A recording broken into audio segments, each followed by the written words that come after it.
Guys, এই জমিদার বাড়িটি এখন পর্যন্ত এতটা স্ট্রং যে এখানকার স্থানীয় মানুষ এই জমিদার বাড়ির ছাদের উপর ধান শুকাচ্ছে। চলুন আমরা এই জমিদার বাড়ির একটু ছাদের অংশটা দেখি কেমন।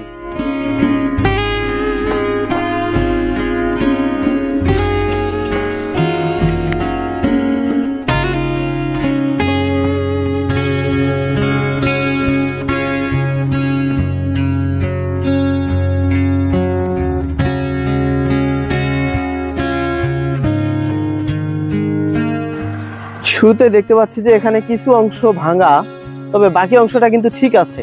এখানে মানুষ ধান শুকাচ্ছে। এটি হচ্ছে এই ইটেকুমারী জমিদার বাড়ির ছাদের অংশ। মোটামুটি এখন পর্যন্ত ভালো আছে।